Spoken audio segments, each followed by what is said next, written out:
ইয়া নারু কুনি বারদাও ওয়া সালামান আলা ইব্রাহিম।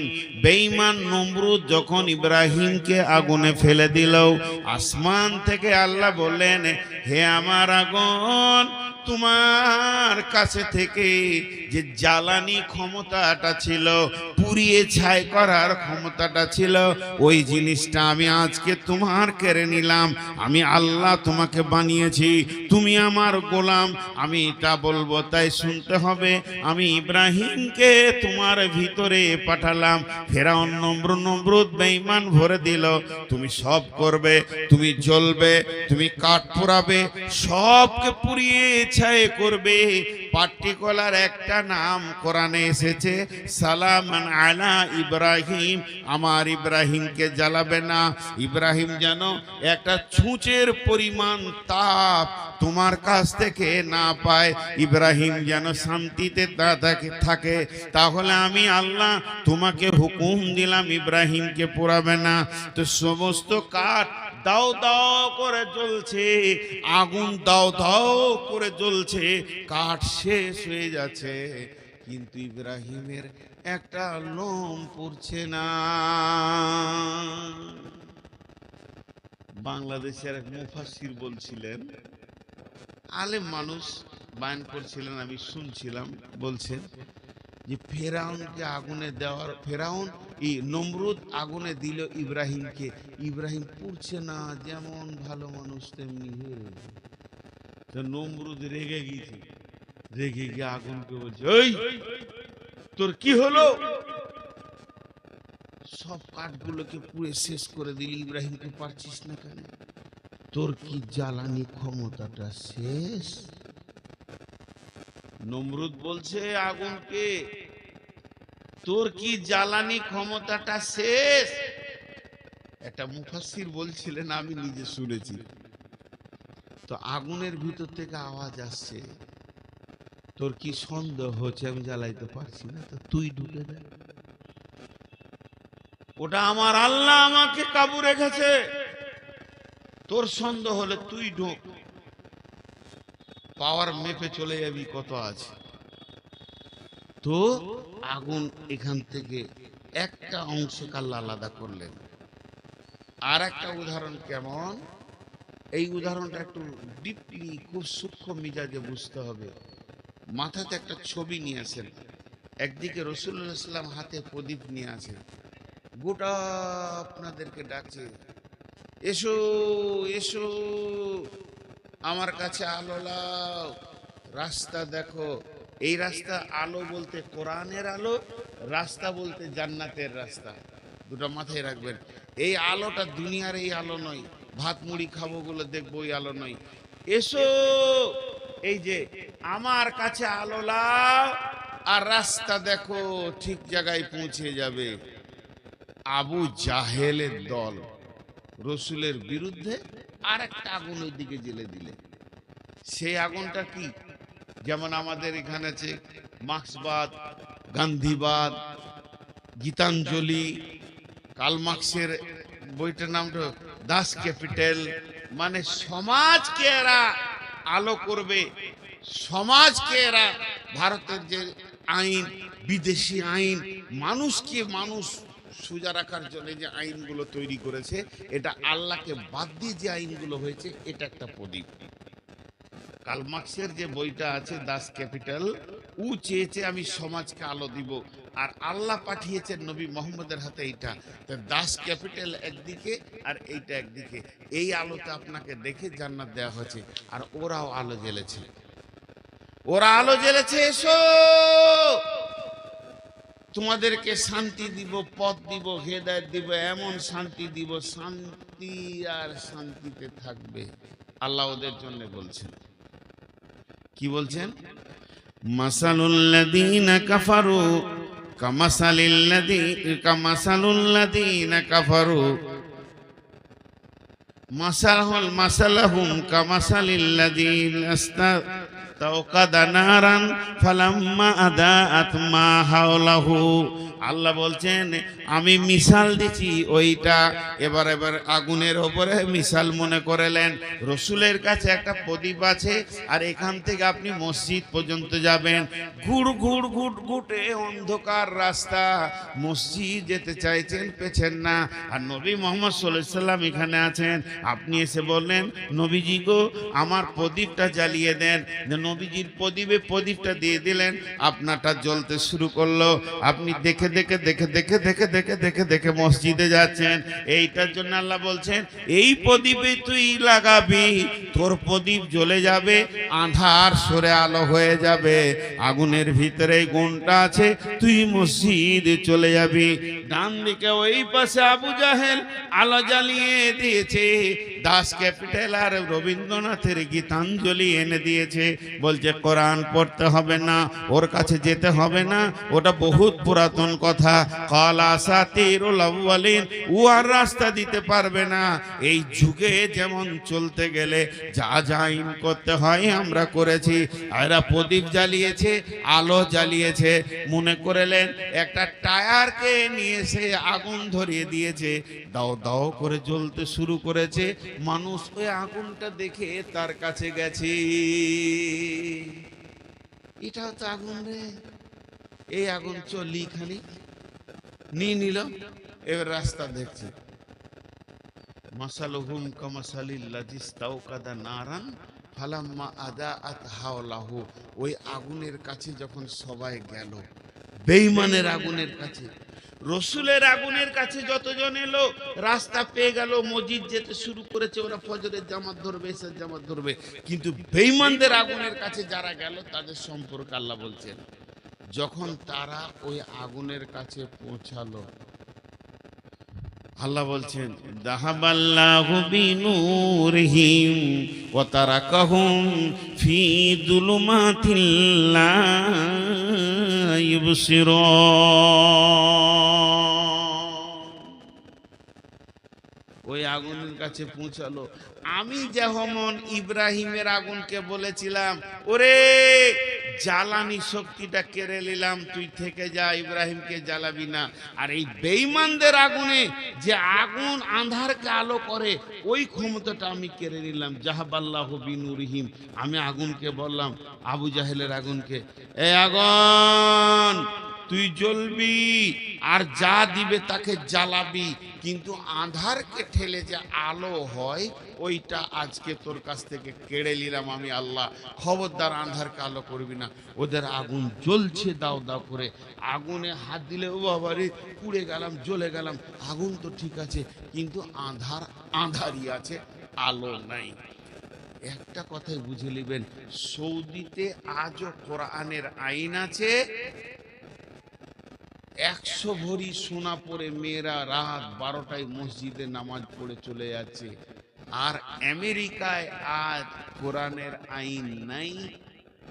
6 বছরের মেয়ে ধর্ষিতা হচ্ছে, কি বলে স্টিপসিং নাকি ফাইল খুলে দেখেন, ইভিস্টিং ফাইল খুলে।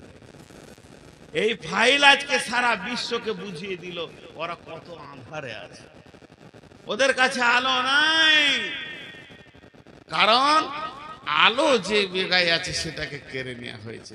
এর জন্য আল্লাহ সূরা বাকারায় এই কথাটা বললেন, আল্লাহু ওয়ালিয়ুল্লাযীনা আমানু ইখরিজুহুম মিনাল যুলুমাতি ইলান নূর ওয়াল্লাযীনা কাফারু আউলিয়া উহুমুত তাগুত ইখরিজুনাহুম মিনান নূরি ইলাজ যুলুমাত উলাইকা আসহাবুন নারি হুম ফিহা খালিদুন। হেদায়েতের আলো এমন একটা আলো, হেদায়েতের আলো এমন একটা আলো যা আপনাকে ঠিক জায়গায় পৌঁছিয়ে দেবে। যেটা বিশ্ব নবী এনেছিলেন, যেটা বিশ্ব নবীর কাছে ছিল, যেটা বিশ্ব নবী এনেছিলেন বিশ্ব নবীর কাছে ছিল। খুব ভাবার আছে জিনিসগুলো, খুব গবেষণামূলক কথা। তো আল্লাহ তাবারাক ওয়া তাআলার কাছে সব থেকে চাওয়ার জিনিস হলো হেদায়েত। একটা গল্প শোনাবো আপনাদেরকে, গল্প না শোনালে উদাহরণ যে আবতার বর্ধমানী লিখেছিল গল্পের ভিতরে জ্ঞান। গল্পের ভিতরে জ্ঞান আছে।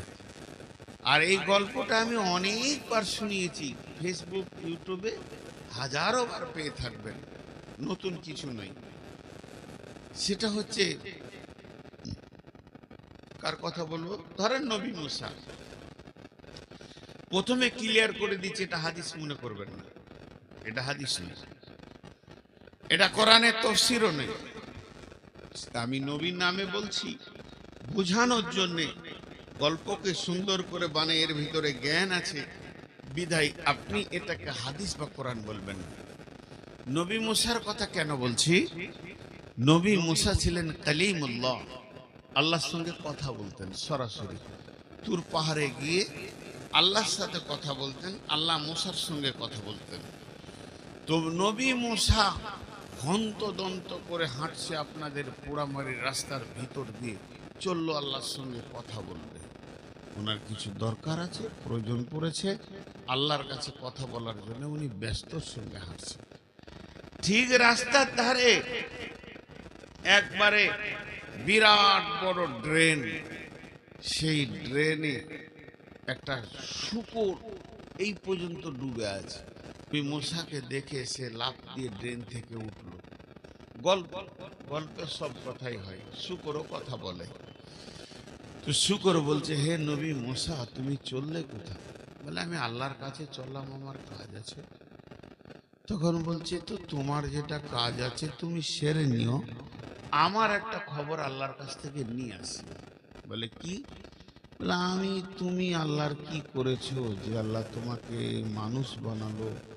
শুধু মানুষ নয়, নবী বানালো। আর আমি কি দোষ করলাম, আল্লাহ আমাকে শূকর বানালো? শুধু তাই নয়, একদম নিকৃষ্ট নোংরা খিঁচে জিন্দেগি বানালো। এটা জিজ্ঞেস করে আসবে। নবী মুসা তুর পাহাড়ে গেল, আল্লাহর সাথে যা কথা বলার ছিল বলে নিল, ফিরে আসছে। আল্লাহ বলছে, হে নবী মুসা, তোমাকে কি কেউ কোনো কথা জিজ্ঞেস করার কথা বলেনি? তুমি কি একবারে, তোমাকে কেউ কিছু বলেনি? বলে, হ্যাঁ বলেছে একটা শূকর, আমি ভুলে গেছিলাম। তাকে কেন শূকর বানালেন, আমাকে কেন মানুষ? আল্লাহ উত্তর দিলেন, আনা সামাদ, আল্লাহুস সামাদ, কুল হুয়াল্লাহু আহাদ, আল্লাহুস সামাদ। আমি কাউকে পরোয়া করি না, কাউকে তোয়াক্কা করি না, কারো মুখকে পেক্ষী নই। পৃথিবীতে কাকে আমি শুয়োর, কুকুর, ইঁদুর, বাঁদর, ছুঁচা বানাবো এটা আমার ব্যক্তিগত ব্যাপার।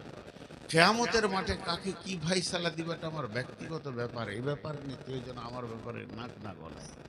ওকে বলে দিও, যে ব্যাপারে ও আমার হাত দিয়েছে এটা আমার ব্যক্তিগত ডায়েরি, খবরদার না, এটা আমি কাউকে কিছু বলবো না।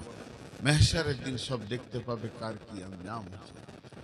তোমাকে বলবে, এরপরে যদি বিষয় নিয়েও কথা বলে তো চামড়া খিঁচে দেব, আজাব দিব আমি। তবে একটা কথা বলি, শুকুরটা যখন এত চিন্তা করেছে আর তোমাকে কথা বলতে বলেছে, আমি ওকে একটা উপহার দিব। নবী মুসা বলছে, আপনি শুকুরকে উপহার দেবেন? মাঝে আবার বলছে এটা গল্প, কিন্তু বলবেন না কত নম্বর হাদিস। তো শুকুরকে উপহার দেবেন? বলছে কোনো মাল নয়, একটা কথা। কি কথা? তুমি যাও শুকুরটাকে গিয়ে বলো মানুষ হবি, বেশি কথা হলে একটা কথা, মানুষ হবি। ও বলবে হ্যাঁ, কিংবা বলবেন না। ও যদি হ্যাঁ বলে, তুমি নবী হিসেবে আমাকে বলবে রব্বানা, আর কিছু বলতে হবে না, হে আমার প্রভু। ও রাজি হয়ে গেছে। তা আমি ওকে 1 সেকেন্ড লাগবে না, সুন্দর সুশ্রী মানুষ বানাবো। আর মানুষ বানিয়ে ছেড়ে দিব না, আরো একটা কথা দিচ্ছি আমি তোমার সঙ্গে, ও যা চাইবে আমি তাই দিব। ও যা চাইবে আমি তাই দিব। পৃথিবীর সেরা রাজনীতিবিদ বানাবো, পৃথিবীর সেরা ধনী বানাবো, জমি জায়গা পুকুর বাগান যা চাইবে তাই দিব। পাম্পের মালিক, বড় বড় বাসের মালিক যা চাইবে তাই দিব। ওর জায়গা থাকবে চাঁদে পর্যন্ত, পৃথিবী তো দূরের কথা, যা চাইবে তাই দেব। সোনা দানা, বিবি দিব, বউ দেবো, ছেলে দেব, বেটি দেব, জামাই দেব, নাতি পোতাতে ঘর ভরে দিব, যা চাইবে তাই দেব। একটা জিনিস দিব না, মাথা ঠুকরো, হেদায়েত। বলছে ঠিক আছে। শুকরটার কাছে যখন নবী মুসা ফিরে যাচ্ছে, শুয়োরটা উঠে দাঁড়িয়েছে, কিছু খবর? বলছে ওই রকম প্রশ্ন আল্লাহকে করিস না, আল্লাহ রেগে গেছে। তাই নাকি? হ্যাঁ, তোকে আযাব দেবে, তওবা করলে। তবে শোন, তোকে একটা উপহার দিয়েছে। কি লিবি? হ্যাঁ, তা আল্লাহ দেওয়া উপহার নেবো না? তাহলে শোন, তুই খালি মানুষ হবি নাকি বল। তুই মুখে একবার বলবি হ্যাঁ আমি মানুষ হব, আমি আল্লাহকে দরখাস্ত দিব, শুধু বলবো রব্বানা, মাবুদ রাজি হয়ে গেছে, তোকে সেকেন্ডের মধ্যে মানুষ বানিয়ে দেবে। আর মানুষ যখন তুই হয়ে যাবি, তোর জবান দিয়ে আল্লাহর কাছে যেটা চাইবি সেটা আল্লাহ দেবেন, ও আদা করে দিয়েছেন। জমি জায়গা, গাড়ি বাড়ি, পুকুর বাগান, অট্টালিকা, ফ্ল্যাট বাসা, টাকা পয়সা, রাজনীতিবিদ হবি, ধনী হবি, পৃথিবীর সেরা ধনী বানাবে, তোকে কোনোটা আল্লাহ না বলবে না। তুই চেয়ে যাবি দিয়ে যাবে, চেয়ে যাবি দিয়ে যাবে, চেয়ে যাবি দিয়ে যাবে, কিন্তু মাথা ঠুকে মরে গেলেও তোকে হেদায়াত নামে বস্তুটা দেবে না। যে বস্তুটা দিলে মানুষ দিনের রাস্তা পাবে, আল্লাহ পাবে, জান্নাত পাবে, জাহান্নাম থেকে মুক্তি পাবে, ওই রাস্তাটা খালি দেবে না, বাকি যা চাইবি তাই দেবে। এবার শুকরটা জবাব দিয়েছে, হে নবী মুসা, থাক থাক থাক, হে নবী মুসা থাক থাক, আমার জন্য দোয়া করতে হবে না, আমি মানুষ হতে চাই না। বেঈমান বেঈমান মানুষ হওয়ার থেকে, বেঈমান মানুষ হওয়ার থেকে আমি শুকর অনেক গুণে ভালো। যে মানুষের মতো জিন্দেগি পেল, মসজিদে দরজা পেল না, জমি জায়গা পুকুর বাগান পেল, মসজিদের দরজা পেল না, ওই লোকটার থেকে আমি শুকরটা অনেক গুণে ভালো, আমার জন্য দোয়া করতে হবে না।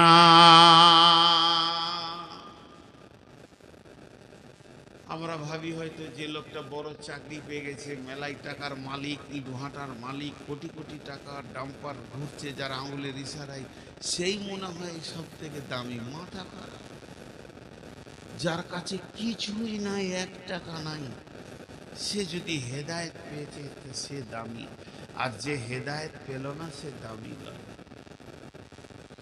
হেদায়েত একটা এমন বস্তু, আল্লাহর কাজ ছাড়া আর কোথাও পাওয়া যাবে না। হেদায়েত দিতে বিশ্ব নবী পারেননি, বিশ্ব নবীর ক্ষমতা নাই হেদায়েত দেওয়া। রাসূলুল্লাহ সাল্লামের হাতে যদি হেদায়েত থাকতো, প্রথম হেদায়েত পেত আবু তালেব। আবু তালেব, বিশ্ব নবীর বাপ মারা গেল, মা মারা গেল, 6 বছরে এতিম হয়ে গেল, বাপ মা কেউ নাই। এই শিশু নবী মুহাম্মদ রাসূলুল্লাহ সাল্লাল্লাহু আলাইহি সাল্লাম, যার ছায়াতে ধীরে ধীরে ধীরে ধীরে মানুষ হলো, তার নাম আবু তালিব। কোলে করে হেদায়েতের মেশিনটাকে মানুষ করলেন কে? আবু তালিব। কিন্তু ওর ভিতরে দিনের তলব ছিল না, ও হেদায়েত পেল না। খুব চেষ্টা করছে। আবু তালেব চাচা কত প্রাণ দিয়ে ভালোবাসতেন। আবু তালেবের নিজের ছেলের নাম আলী জাফর, এখানে জাঙ্গে বসে আছে, ছোট ছেলে, একদম মাসুম বাচ্চা, বাপের কোলে বসে আছে, এমনি করে ধরে আছে। কাবা শরীফ, তখন কাবার দাপটকার চলছে, কাবার কার আয়াতটা আছে, কাবার রক্ষণাবেক্ষণ সেই আবু তালেবের হাতে আছে। বিশ্বনবী ছোট শৈশব কৈশোরের ছেলে, আস্তে আস্তে চাচার দিকে এগিয়ে যাচ্ছে, মা নাই বাপ নাই। আবু তালেব রসুলকে কত ভালোবাসতেন, নিজের বাচ্চাটাকে মাটিতে নামিয়ে দিয়ে আয় বেটা মোহাম্মদ কোলে বসালেন, এর নাম আবু তালেব। বিশ্বনবীকে যখন পাথর মারা হয়, যে লোকটা সিংহের গর্জন দিয়েছিল সে হচ্ছে আবু তালেব। কে কে মেরেছিস? আমার ভাতিজার গায়ে কে হাত দিয়েছিস? আমি এখনো বেঁচে আছি, মরি নাই। নবী মোহাম্মদ রাসূলুল্লাহ সাল্লাল্লাহু আলাইহি ওয়াসাল্লাম অঝর নয়নে কাঁদছে। আবু তালেব বারবার বলছে, বেটা মোহাম্মদ, তুই একবার বল তোকে কে মেরেছে, তুই একবার তার নামটা বল, আমি কথা দিছি তার বংশ বুনিয়াদকে আরবের মাটিতে রাখবো না। বিশ্বনবী বলেছিলেন, চাচা অনেক পাথর খেয়ে শরীর ব্যথায় ব্যথিত হয়ে গেছে, আপনাকে তাকে মারতে হবে না, আপনি কালেমা পড়লেন আমার সব ব্যথা দূর হয়ে যাবে। আবু তালেব কালেমা পড়ে মরে যাবে মুমূর্ষু অবস্থায়। বড় বড় ওলামারা বলেন বিশ্বনবী নিজের চাচার গায়ে থুতু বোলাচ্ছে, এক ধার থেকে এই মাথার এই ধারটা বাদ ছিল বোলাতে, পায়ের কাছে এসছে, রুখে দেয়া হলো, কবুল হলো না। আল্লাহ কালাম পাকের আয়াত নাযিল করলেন, বিসমিল্লাহির রহমানির রহিম, ইন্নাকা লা তাহদি মান আহবাবতা ওয়ালাকিন্নাল্লাহা ইয়াহদি মান ইয়াশা। হে আমার নবী, ইন্নাকা লা তাহদি মান আহবাবতা, তুমি যাকে ভালোবাসবে সে হেদায়েত পাবে, এটা নয়। ওয়ালাকিন্নাল্লাহা ইয়াহদি মান ইয়াশা, আমি যাকে ভালোবাসবো, আমি যাকে ইচ্ছা করব সে হেদায়েত পাবে। অতএব বিশ্বনবী হেদায়েতের মালিক নন, বরং হেদায়েতের মেসেঞ্জার। তিনি পৌঁছিয়ে দেবেন, তিনি আপনার আমার কাছে পৌঁছিয়ে দেবেন। আর আমরা হেদায়েত পাবো না পাবো, এটা আল্লাহর কুদরতি ক্ষমতা।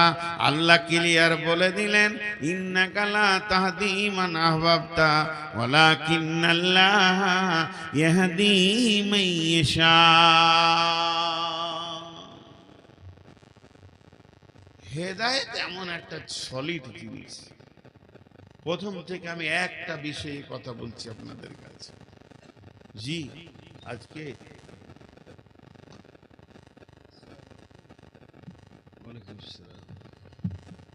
খেলেন নাকি? না, যে বারবার খাবার কথা বলছেন তো ওই লেগে খেতে গেছে। এখন রাতে কে কোথায় যাবে? এখন তো গাড়ি নেই। তো হেদায়েত এমন একটা জিনিস। বিশ্বনবী ধরেন ডাক্তার, ডাক্তার প্রেসক্রিপশন করে দেবে, ফার্মেসি ওষুধ দেবে, কিন্তু সুস্থ করার মালিক আল্লাহ। ডাক্তারও সুস্থ করতে পারবে না, ফার্মেসি ওষুধে সুস্থ হবে, মালিক আল্লাহ। তেমনি কোরআন হলো ফার্মেসি। হেদায়েতের যত সম্ভার সব কোরআনে আছে। আল্লাহ তাবারাক ওয়া তাআলা বললেন, হেদায়েত কে পাবে? দেখেন, আবু তালিব রসুলকে এত ভালোবেসে ছায়া করে হেদায়েত পেল না, আর হেদায়েত পেয়ে গেল কে? হিন্দা। রসুলের চাচার কলিয়া চাপিয়ে মেয়েটা হেদায়েত পেয়ে গেল। হেদায়েত একটা আশ্চর্য জিনিস। এর জন্য আল্লাহর কাছে বারবার কাঁদতে হবে, ইহদিনাস সিরাতাল মুস্তাকিম, ইহদিনাস সিরাতাল মুস্তাকিম। আমি আপনাদের কাছে একটা 3টি আয়াত পড়েছি। আগে একটা উদাহরণ দিব, যে আয়াতগুলো বলতে শুরু করব। বেশি সময় আর নিব না, উঠিয়েন না। 1-2 জন উঠছে, মনে মনে ভাবছে যে তোর হুঁশ নাই কি আমাদের নাই? আজ ক তারিখ? হ্যাঁ,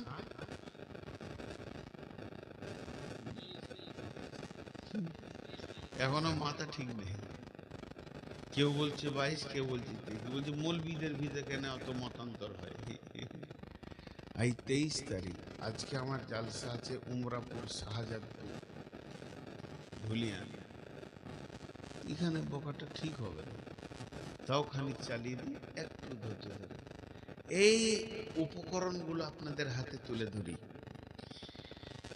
কথাটা হচ্ছে, এখন লাইভ লোকেশনের যুগ এসছে, মোবাইলে আমি এখন যাব ধুলিয়ান, ধুলিয়ান লিখে দিব, সুইচ আছে মেরে দিব, আলতো আছে টিপে দিব, সঙ্গে সঙ্গে রাস্তা দেখাবে ডান দিকে চলেন বাঁ দিকে চলেন, লালগুলো হয়ে ঘুরে ধুলিয়ান নিয়ে চলে যাবে।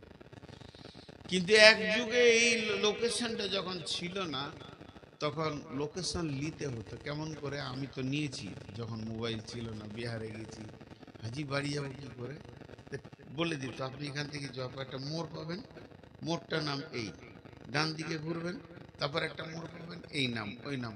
এদিকে পরিচিত জায়গার কথা বলি, আমি যাব শিলিগুড়ি, তা আপনারা বলবেন এইদিকে চলে যান সোজা, হাই রোডটা পেয়ে যাবেন, ওই জায়গাটার নাম উমরপুর, ডান দিকে ঘুরবেন, ঘোরার পর পাবেন অজগরপাড়া, তারপরে পাবেন কি এটা টোল পাবেন, টোল পর পর চাঁদের মোড়, সাজুর মোড়, ধুলিয়ান, ফারাক্কা।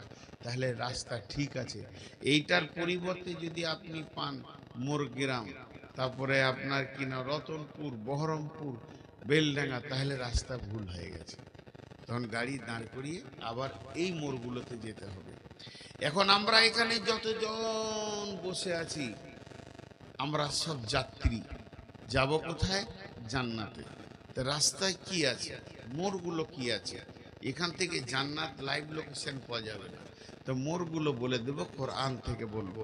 10টা মোড়ের কথা বলেছে। যদি তোমার জিন্দেগিতে এইগুলো থাকে তাহলে তুমি ঠিক রাস্তায় আছো। এইটার পরিবর্তে যদি অন্য কিছু থাকে তাহলে তোমার রাস্তা গোলমাল হয়ে গেছে, তুমি গাড়িটা ব্রেক করো। কথাটা বুঝাতে গেলে আর একটু ক্লিয়ার করা যায়। কোরআনকে বলছি, আমি ফজরের নামাজ পড়ি না, সকালে উঠে আমি একটু বাজার দিয়ে যাই, তারপরে মদ টদ খাই, সুদের হিসাবটা করি, সুদের হিসাবের পর বাড়ি আসি, একটু জমি জায়গা দেখাশোনা করি, তারপরে মানুষের কাছে টাকা তুলি, তাগাদা করি, এই করি ওই করি, তাস খেলি, জুয়ো খেলি, লুডো খেলি। কোরআন বলছে তোমার চলনের গোলমাল আছে, তুমি রাস্তা ভুল ধরেছো, জান্নাতে পৌঁছাতে পারবে না। আবার দাবি জান্নাতে যাব। আর যদি কোনো লোক বলে যে ফজরের পর আমি তেলাওয়াত করি, তেলাওয়াতের পর আমি একটু দুনিয়ার কাজ করি, তারপরে মাঠে যাই, জোহর পড়ি, আসর পড়ি, জিকির করি, তেলাওয়াত করি, কোরআন বলবে তোমার রাস্তা ঠিক আছে, চলতে থাকো, তুমি পৌঁছে যাবে। ঠিক 10টা লোকেশন আজকে আপনাদের সামনে দিব। এই লোকেশনগুলো আল্লাহ বলছেন, বিসমিল্লাহির রহমানির রহিম। قل تعالوا أتلوا ما حرم ربكم عليكم ألا تشركوا به شيئا وبالوالدين إحسانا ولا تقتلوا أولادكم من إملاق نحن نرزقكم وإياهم ولا تقربوا الفواحش ما ظهر منها وما بطن ولا تقتلوا نفس التي حرم الله إلا بالحق ذلكم وصاكم به لعلكم تعقلون ولا تقربوا مال اليتيم إلا بالتي هي أحسن حتى يبلغ أشده وأوفوا الكيل والميزان لا نكلف نفسا إلا وسعها وإذا قلتم فاعدلوا ولو كان ذا قربى وبعهد الله أوفوا ذلكم وصاكم به لعلكم تذكرون। জান্নাতের রাস্তায় কি কি পড়বে বলে দেওয়া হলো। এখানেই পাবেন, আপনি এই পৃথিবীতেই পাবেন, এই দুনিয়াতে হাঁটছেন তো জান্নাতে যাওয়ার জন্যই তো হাঁটছেন। মরার পরে পাবেন তা বলছি না, এই দুনিয়াতেই পাবেন। এই 10টা জিনিস, 10টা জিনিস বলার পর বলছে وَأَنَّ هَذَا صِرَاطِي مُسْتَقِيمًا وَأَنَّ هَذَا صِرَاطِي مُسْتَقِيمًا। আমি নামাজে বলেছি ইহদিনাস সিরাতাল মুস্তাকিম, আর এখানে আল্লাহ বলছেন সিরাতি মুস্তাকিমা। আমি বলেছি আল্লাহ আমাকে সোজা রাস্তা দাও, আর এখানে আল্লাহ বলছে এটাই আমার দেওয়া সোজা রাস্তা। ওয়া আন্না হাদা সিরাতি মুস্তাকিমা, এটাই হলো সোজা রাস্তা। এক কথায় খোলসা করে দিই, এটাই হলো জান্নাতের রাস্তা। আল্লাহ নিজে বলছেন ফাত্তাবিউহু, চলতে থাকো এই রাস্তাতে। ওয়ালা তাত্তাবিউ সুবুলা, ডানে বামে অনেক রাস্তা আসবে, ওই রাস্তায় নামিও না। যদি নেমে যাও ফাতাফাররাকা বিকুম আন সাবিলি, আমার কাছ থেকে, আমার রাস্তা থেকে তুমি বহু দূরে চলে যাবে। যালিকুম ওয়াসাকুম বিহি লাআল্লাকুম তাত্তাকুন, এটাই হলো আমার দেওয়া ওসিয়ত, যদি তুমি আকল রাখো, বোঝো। তাহলে সেই 10টা কি আমি আপনাদেরকে খালি গুঁড়িয়ে দেব। একটা ব্যাখ্যা করতে গেলে 10 মিনিট করে করলে 10 10 100 মিনিট হয়ে যাবে, কম করে। তো ব্যাখ্যা করব না, খালি গুনিয়ে দেব। নাম্বার 1, হে নবী তুমি বলে দাও আমার গোলামদেরকে, লোকেশন দিয়ে দাও, আল্লাহ তুশরিকু বিহি শাইয়া, তারা যেন 1 নম্বরে আল্লাহর সঙ্গে কাউকে শরীক না করে। পৃথিবীতে যতদিন বেঁচে থাকবে শিরকের মতো গুনাহটা করবে না, ওই জায়গায় যেন না যায়, শিরক থেকে যেন বেঁচে থাকে, তৌহিদের জায়গায় দাঁড়িয়ে থাকে, এক আল্লাহর উপরে বিশ্বাস রেখে দাঁড়িয়ে থাকে, শিরকের মতো গুনাহ যেন না করে। আল্লাহ তুশরিকু বিহি শাইয়া, যা ঘটে যাবে যা, শিরকি যেন না হয়। এই যে মদিনা থেকে পড়ে এসে যতজন মদিনার ছাত্র, ওদের মদিনাওয়ালারা আকীদা, ঈমান, শিরক, বিদআত এগুলোর উপরে চাঁচা ছিলা কথা বলে।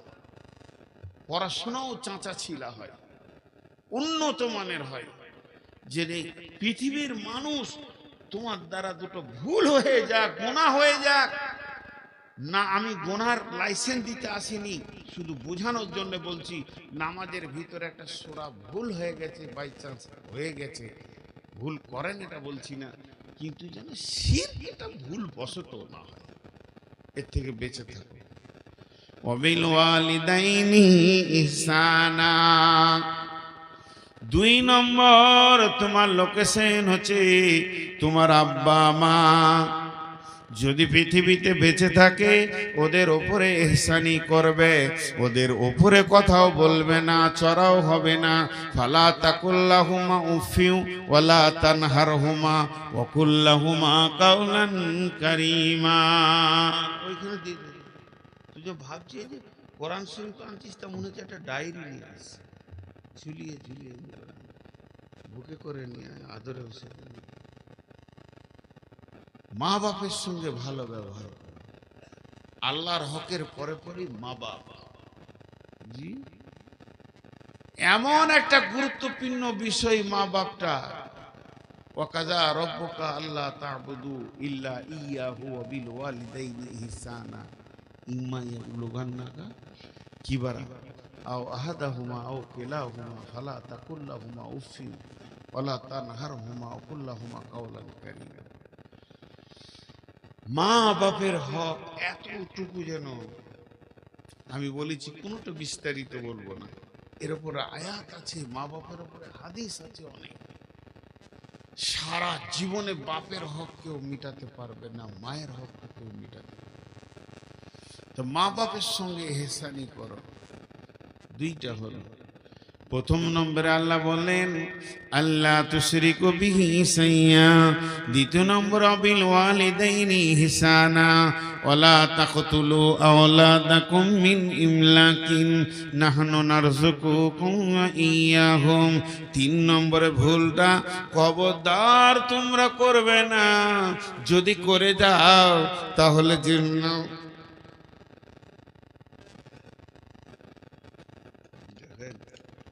সুগারের চা শুকিয়ে গেছে, আসলে 390 এত বেড়ে যাচ্ছে সুগার, বাঁচবো না, চলে যাবো ইনশাআল্লাহ। তো কি বলছিলাম, আল্লাহ বলছেন ওয়ালা তাকতুলু আওলাদাকুম মিন ইমলাকিন নাহনু নারযুকুকুম ওয়া ইয়াহুম। খবরদার হে পিতামাতার দল, তুমি সন্তানকে কতল করে দিও না রুজি দেওয়ার ভয়ে। রুজি তো আমি দিই, নাহনু নারযুকুকুম ওয়া ইয়াহুম, আমি তোমাদেরকে রুজি খাওয়াই। রুজির মালিক আমি, রুজির মালিক আব্বা মা নয়। অতএব তোমরা রুজি দেওয়ার ভয়ে সন্তানকে কতল করিও না। সারা বিশ্বে কোনো খবর আছে যে নিজের ছেলেকে খেতে দিতে পারছি না, কেটে ফেলে দিই? নেই। কিন্তু এটা বলা হচ্ছে লাইগেশন করা। কত মা বাপ যে সন্তান কেটে রেখেছে, আসতেই দিচ্ছে না দুনিয়াতে। পেট কেটে দিয়েছে, নারীরা লাইগেশন করে নিয়েছে। আস্তাগফিরুল্লাহ।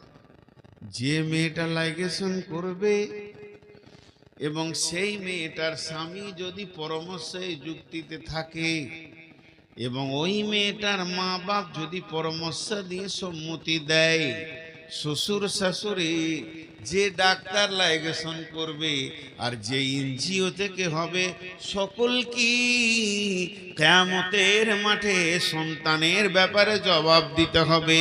রুজির মালিক তো আল্লাহ, খবরদার তোমরা লাইগেশন করবে না। 3 নম্বর। 4 নম্বরে বলছেন ওয়ালা তাকরাবুল ফাওয়াহিশা মা জাহারা মিনহা ওয়া মা বাতান। ওয়ালা তাকরাবুল ফাওয়াহিশা মা জাহারা মিনহা ওয়ালা বাতান।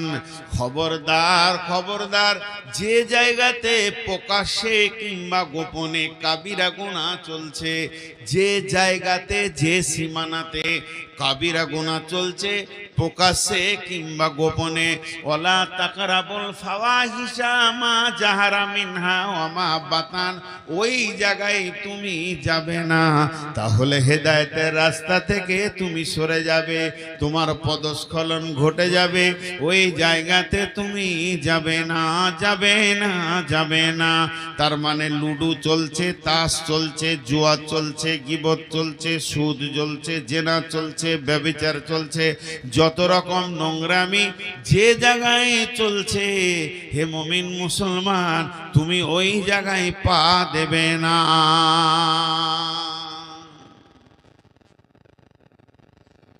বলতে বলতে আমার এলাকার একজন আলিম বলছেন, ভালো আলিম, মাদানী মানুষ, ব্যাংকেও মুমিনদের দাঁড়ানো যাবে না, প্রকাশ্যে সুদ চলছে, ওই জায়গায় দাঁড়ানো যাবে না, এই আয়াত হিসেবে।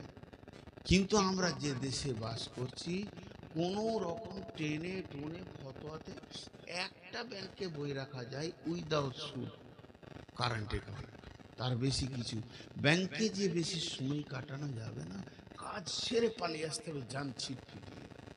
প্রকাশ্য সুদ চলছে সেখানে। আল্লাহ বলছেন